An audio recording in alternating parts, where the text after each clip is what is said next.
nous sommes tous liés les uns aux autres. La seule différence est que les âmes individuelles se trouvent dans différents processus d'apprentissage au sein du grand plan divin.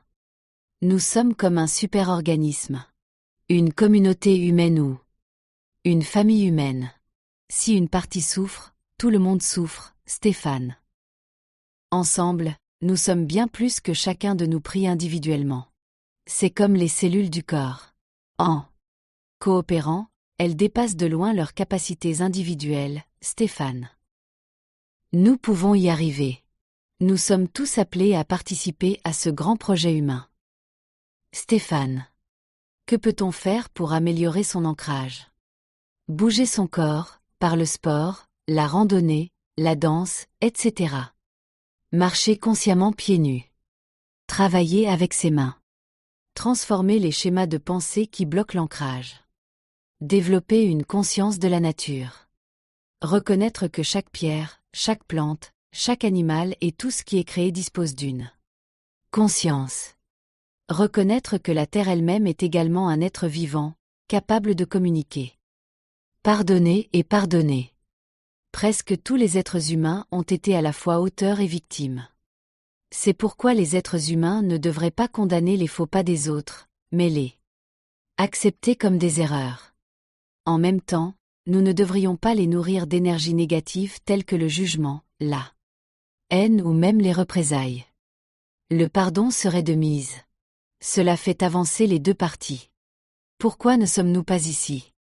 Beaucoup se réfugient dans les mondes spirituels parce que l'énergie y est très belle. Mais ils sont nés en tant qu'êtres humains pour apprendre à connaître précisément cette dimension terrestre. Et pour faire face à ces processus. Notre destin est-il seulement de consommer des produits et des contenus? Seulement rechercher le divertissement et le plaisir, est-ce que cela peut être cela? Si je me contente d'être servi, comment puis-je développer ma confiance en moi? Stéphane. Pourquoi sommes-nous ici? Notre esprit, notre lumière provient directement de la source créatrice originelle et part en voyage à travers la création afin de faire de nouvelles expériences. L'origine de toute vie est cet esprit divin, cette pure conscience. Chacun a une tâche qui lui est assignée afin que le grand tout puisse fonctionner. Prendre sa vie en main avec amour et responsabilité.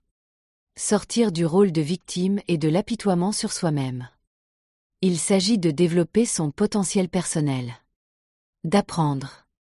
Pour faire des expériences. Pour changer quelque chose de manière positive. Pour vivre des processus de développement. Pour élargir mon horizon.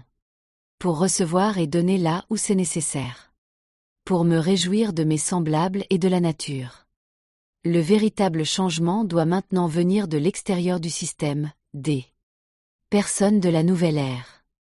Suggestion de Christina. Pour les processus de développement. Se détacher consciemment, sur le plan matériel, émotionnel, rationnel et spirituel, du système négatif.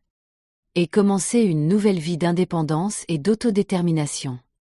Pour que tout cela soit possible, il faut la vérité.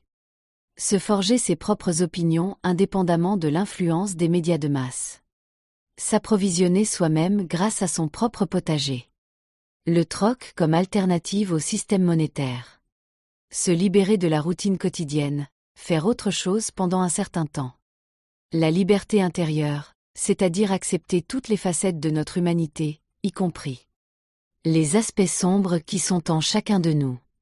Apprendre à ne pas réagir à la négativité et à la destruction par la colère ou la violence. Mais par l'amour. Se pardonner à soi-même ainsi qu'aux auteurs de nos souffrances passées et commencer à tout aborder avec amour. Vivre dans la joie de vivre grâce à une relation sincère avec nos semblables. Les créatures et la nature. Description. Du paradis. Christina dit à sa mère que ces dimensions cosmiques élevées sont déjà très impressionnantes. La liberté et la paix y règnent en maître. Il n'existe aucun mot terrestre pour décrire cela.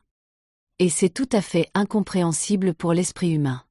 Mais, avec le temps, et je parle ici de millénaires, cela devient en quelque sorte ennuyeux là-haut. Tout ce dont on a besoin nous tombe littéralement du cosmos, et Il manque des défis. Remarque, l'existence sur cette terre offre donc la chance de relever de nombreux défis et de les surmonter afin que l'âme continue à mûrir.